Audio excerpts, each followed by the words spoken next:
Hello, everybody. Welcome to a special work from home edition of Room 442. I'm live from beautiful Mississauga, Ontario, in my basement. James Sharman is in the depths of Ontario somewhere. Mikey Singh and Sarah are taking care of the Toronto base. The reason we're here is because Toronto, or Mississauga, the GTA, we're expecting a very big snowstorm, which might not be that big after all. James, do you have enough supplies to keep you bunkered down for a while over there? I've got a lot of pies in my freezer, strangely enough, so it should be okay. We're all I good. feel like Okay. And two dogs, and I will eat the I feel dogs like- if I have to. No, Sharm, you can't do that. Peter, we love you if you're listening. Sharm, he's just joking. I swear he's just joking. Okay, let's get into the football. It's what we're here for. The World Cup final just around the corner. Argentina, France, and don't forget about the third place match. Very important. Croatia, Morocco. I know nobody wants to talk about it, but we will talk about it later on in the show. Well, let's start with Lionel Messi, and I'll hit you with this, James. With Messi about to play in likely his final World Cup match, what would not winning the World Cup trophy mean for his legacy? It would just give all the Ronaldo fans more fuel for the next 3,000 years to say that their man was better than Messi. I think if Messi wins the World Cup, anyone on the fence would probably lean towards him being the greatest. For me, it doesn't make a difference, honestly. I want to see him lift the trophy. It'd be a great image, but he can't do anything more in his career, for me personally, to consider him anything but the greatest I've ever seen. That's for sure. Let's not compare him to Pele and Maradona. I mean, different eras. The game was different. I think they would have dominated in this era. I think he would have dominated in their era. But for me, winning it would just maybe make the argument a little cleaner, put it that way, because I still don't think you're going to really convince a certain faction of football fans one way or the other. But it sure would look nice, wouldn't it? That I can see it right now. Honestly, I can shut my eyes. I can see it.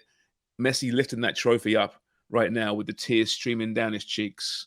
It'd be something really wonderful. I can also see him in the middle of the pitch crying because Mbappe just scored a winning goal for France. There's that too, yeah. Sarah, do you think Messi needs the World Cup to confirm his legacy and his greatness in this game? No, I don't think so. I'm going to agree with James on this one. Honestly, if you just look at this tournament alone, I mean, come on. Is the argument even there? I don't understand how it is, because this tournament alone, look at what he's done, and then look at his career after that. His time alone at Barcelona as well. He's done so much individually and with his, club team and national team now.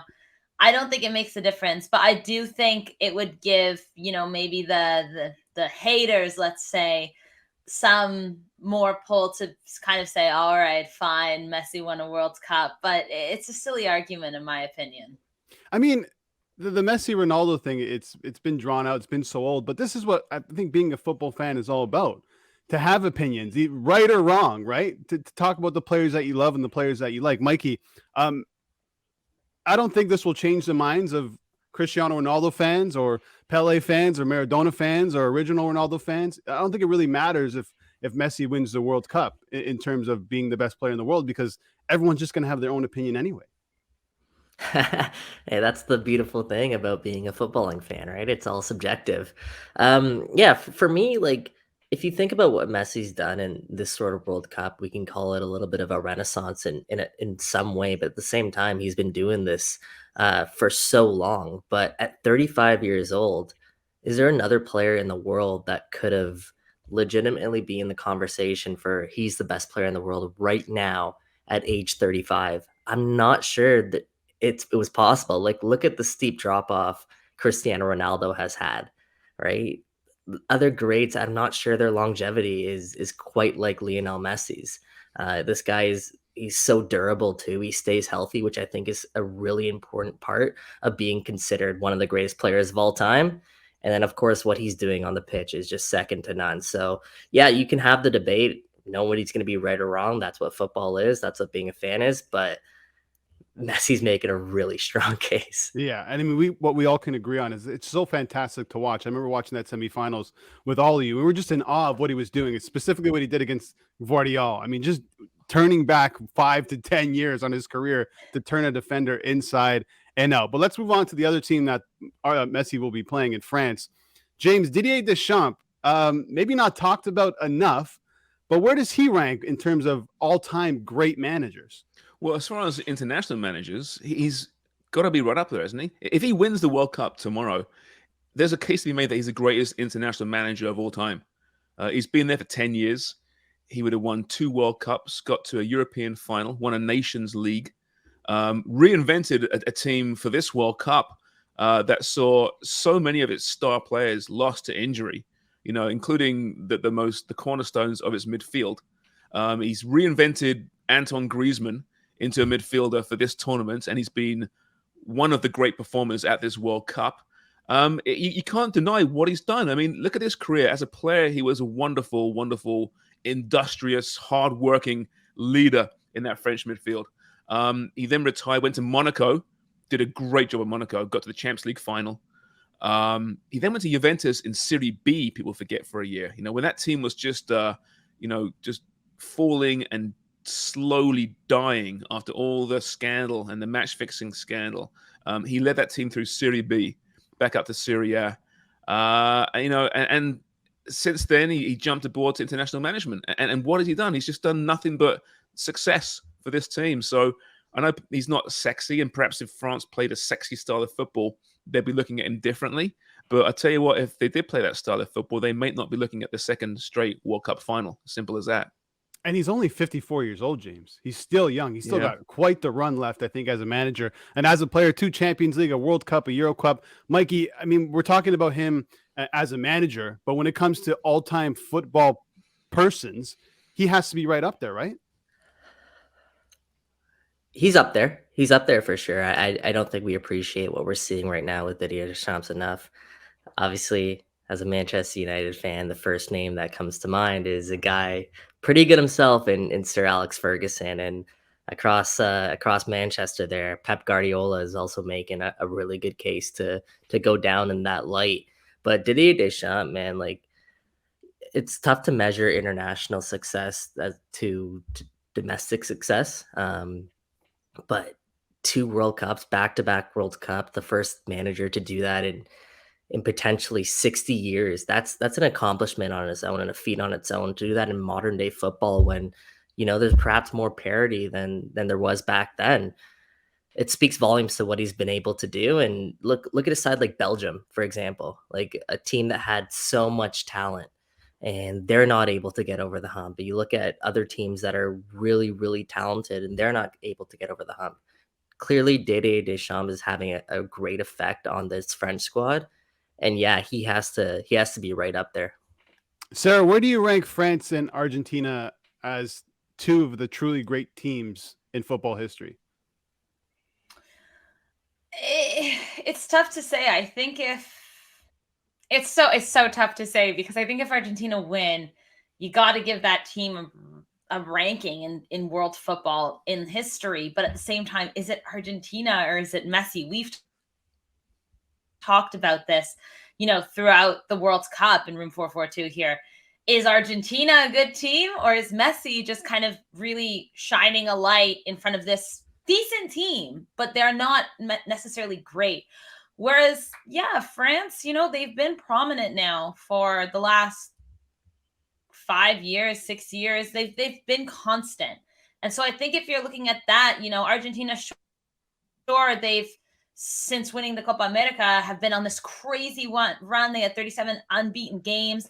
But is that specifically the team, or is that a player? I think that's the big difference. France as an entire team, I think, is the much greater team overall, and the team that's been consistent and present. But this little guy Messi has really brought this Argentine squad completely out of their shell. Yeah, France is a dynasty, right? I think it's fair to say. If they win tomorrow, I mean, you win back-to-back World Cups, you get to a Euro final in there. To me, it's a dynasty. Simple as that. But I don't think there's a truly great team at this World Cup. I think there's really good teams, and it's not often you get truly great teams. There's such parity, like Mikey said, at this year's World Cup in particular. But what teams really stood out and won each game and looked great doing it? In tournaments, you build through tournaments. You don't dominate every single game. I mean, I'm trying to think back to the last team that just bossed a tournament and was clearly the best. Maybe Brazil in 2002, but then I'm thinking, didn't they start off slowly as well? Mm-hmm. I can't quite remember. It's very rare. You play a certain style to win tournaments, and it's not always eye-catching. And I think that's what we see this France team. I mean, there was definitely a narrative around the France team for a while there that they, under Deschamps, they could do so much better. They could play a better system, a better style of football. But even when they won 4 years ago, they weren't like playing swashbuckling, exciting champagne football, but it was successful football, and that's good enough. I think we're in this age now where it's very hard to have a truly great team because you're going to get found out eventually by someone.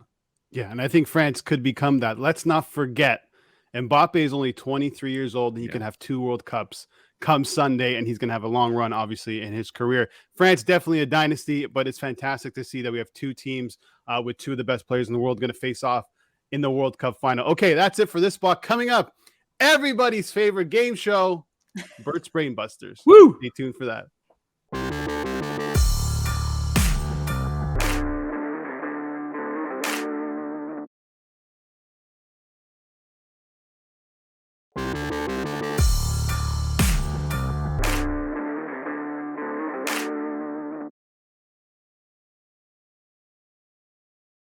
Welcome back to the show. It's time for Bert's Brainbusters. Our contestants today, James Sharman, Michael Singh, and Sarah Pararia. Here is the game. I'm going to give you guys some hints, and you have to guess who this player is. Once you shout out a name and it's wrong, you're out for that question or that hint or that whatever this is. Let's start. Okay, first one.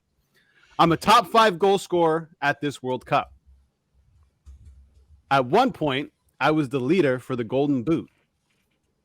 Olivier Giroud. I scored 3 goals. 2 of them came in one match. Cody Gakpo. Nope. My team did not make it out of the group stage. Oh, I know who it is. Sarah, it's up to you here.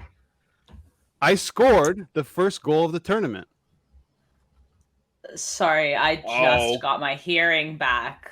I couldn't hear anything. This person scored the first goal of the tournament. Oh, okay. So, Ana Valencia. Hey! No. You missed out on the other hints, but we'll give you that one. All right, number 2. I played a total of 54 minutes at this World Cup. How many? Sorry, say again. 54 minutes. Okay.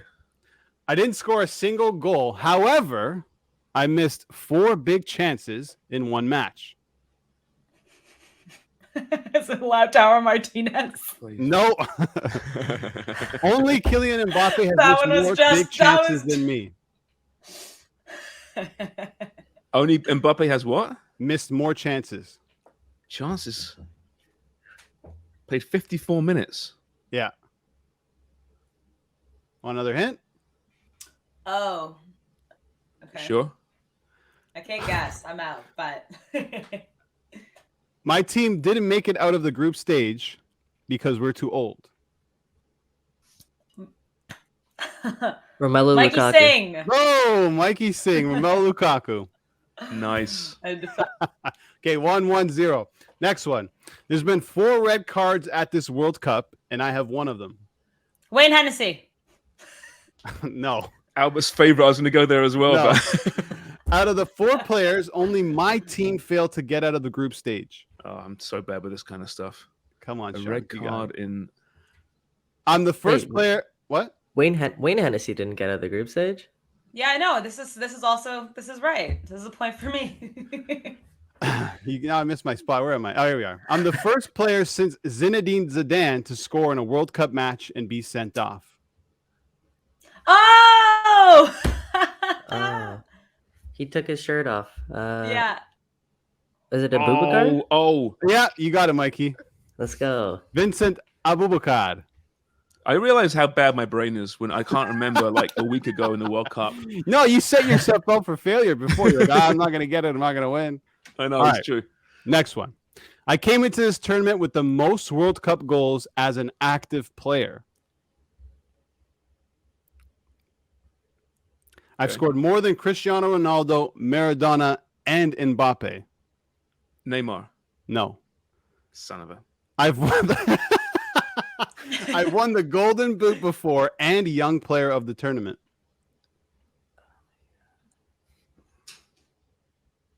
My team did not make it out of the group stage. Guys, come on. It's so obvious. Yeah, now it's obvious, Can I buy it back in? James. Can I buy it back in James, here? you have zeros. No. I know. I just waited like one more question. Come You on. guys want another hint?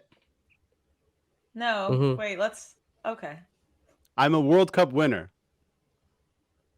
Oh, Giroud. Olivier Giroud. No. Thomas Muller. Oh my God, we both Okay, said the same you all got it wrong, so Sharms, I'll give you another shot. Thomas Muller. Thomas Muller, boom. Yeah. Oh. Jesus.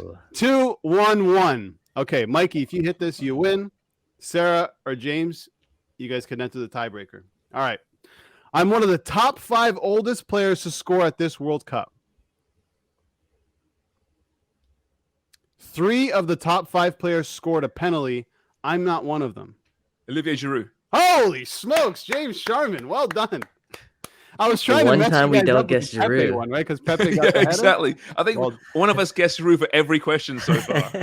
Okay, so now we got a tiebreaker. Bonus question. This is for James and Mikey for the winner. Only 2 teams have conceded less than Tunisia. Can you name them? Morocco, No. I guess, because of the bloody semi-final. Oh yeah. Only 2 teams have conceded less than Tunisia. What's like the Google Right. rule? I'll since give we're you this remote right hint. now? Both of these teams did not make it out of the group stage. Yeah. I think I have one. Conceded less than Tunisia. I should have kept that Tunisia question that I asked you guys yesterday for the least amount of goals conceded in this World Cup. Yeah, you said Tunisia conceded the least amount. The least, yeah. So the But 2 only teams, two there's teams. two teams behind them that conceded Oh, the second. Oh, slightly more. Yeah. Okay.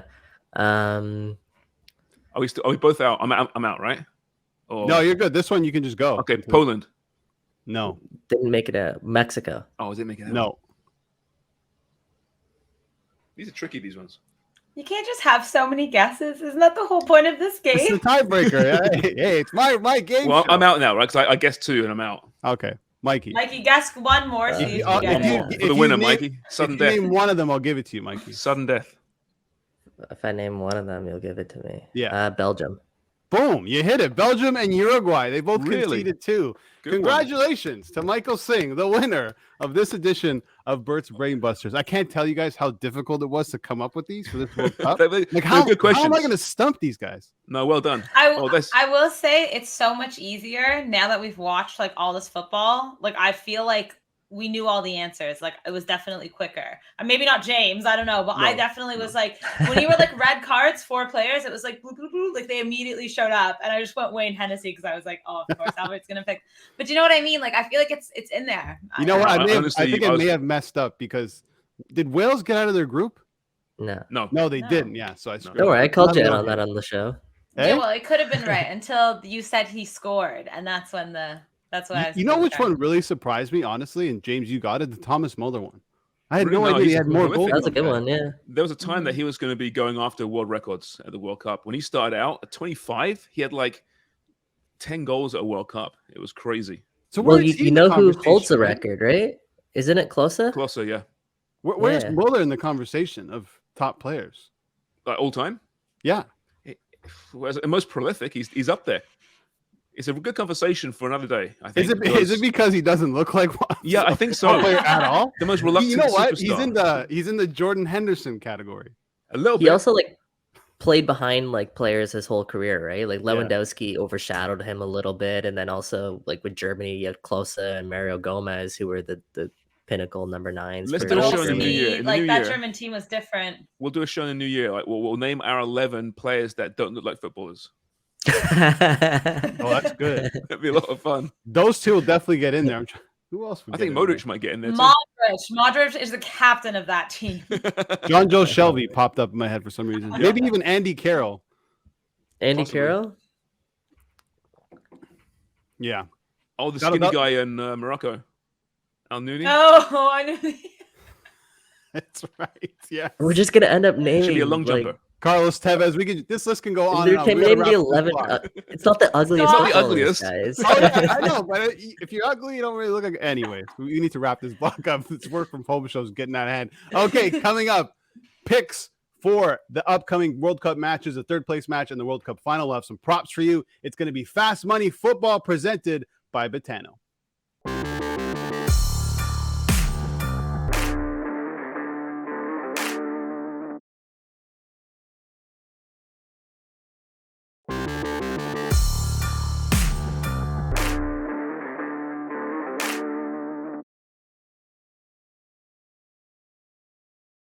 Welcome back to the show. It's time for Fast Money Football presented by Betano. We're going to look ahead to the third place match. Yes, the third place match between Croatia and Morocco and the World Cup final. We're looking at picks and props. Let's start with Mikey Singh, who has his eye on a player to get possibly a booking in the World Cup final. Yeah, I don't know if I've ever been so confident in one of my bets before, but I'm looking at Leandro Paredes to pick up a yellow card in this match. That's at plus 165 right now.